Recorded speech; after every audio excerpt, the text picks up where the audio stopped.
আল্লাহ রাসূল বলেছেন দারিদ্রতা মানুষকে কাফেরের দিকে ধাবিত করে, দারিদ্রতা মানুষকে কাফের বানিয়ে ফেলে।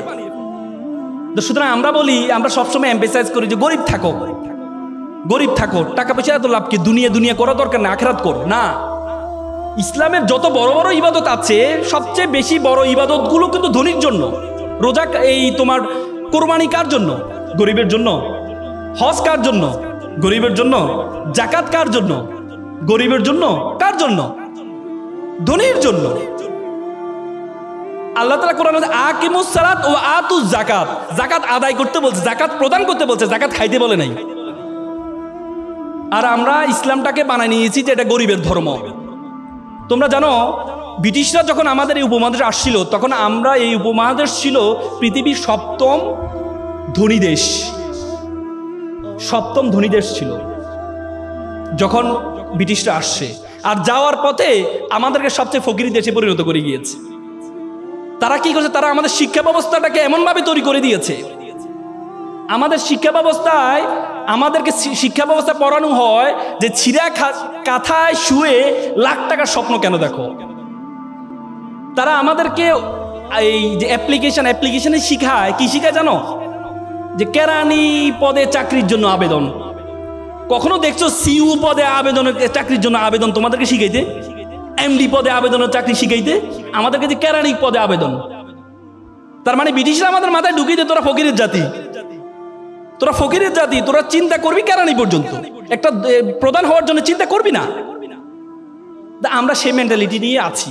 বড় স্বপ্ন দেখতে পারি না, এমডি হব সে স্বপ্ন দেখতে পারি না, বড় ব্যবসায়ী হব স্বপ্ন দেখতে পারি না, সে স্বপ্ন দেখতে পারি না। এই জন্য তুমি যদি, আমি বিশ্ববিদ্যালয়তে বের হওয়ার পর আমার চিন্তা ছিল আমি চাকরি করব, সরকারি চাকরি করব। এরপর বললো না, সরকারি চাকরি করলে তো আমি তো অসৎ হইতে পারবো না, অসৎ হইতে পারবো না। আল্লাহর রহমতে আমি একটা স্বাধীন পেশায় আছি, স্বাধীন পেশা আছে। আমি যখন ওকালতিতে ঢুকি প্রথম দিনে আমি স্যালারি পেয়েছিলাম 100 টাকা। একটা শুনানি করেছিলাম, জামিন করেছিলাম, সিনিয়র আমাকে 100 টাকা দিয়েছেন। এবং আমার বন্ধু যারা আছে তারা বিভিন্ন বাংলাদেশ ব্যাংক, বড় বড় ব্যাংক প্যানেল লয়ার হিসেবে ঢুকেছে, তাদের বেতন ছিল 70 থেকে 80,000 টাকা। কয়েকদিন আগে আমার একটা ফ্রেন্ড আজকে 10 বছর ওকালতির পরে চেম্বার আসি বললো, বন্ধু আমি তো 80, 90, 1 লাখ টাকার মধ্যে সীমাবদ্ধ আছি, তুমি তো গাড়ি বাড়ি মালিক হয়ে গেছো, এখন বন্ধু চাকরি ভালো লাগে না, এই পেশা, তোমার পেশা চলে আসবো, আইনজীবী পেশা আসবো। তাই বললাম বন্ধু তোমাকে তো আবার শুরু থেকে শুরু করতে হবে। বলছে না, শুরু থেকে শুরু করবো। সে আবার শুরু থেকে শুরু করেছে। তার মানে যদি আমি সেদিনের টাকার বড় স্বপ্ন দেখতাম না 70-80 হাজার টাকা আমার লাগবে, তাহলে আজকে এই অবস্থায় I have 12 juniors in my chamber, 12 জন জুনিয়র আছে আমার, সে সুযোগটা হতো না। এজন্য তোমাদেরকে চিন্তা করতে হবে যে তুমি কি চাও, তোমার মেন্টালিটি কি।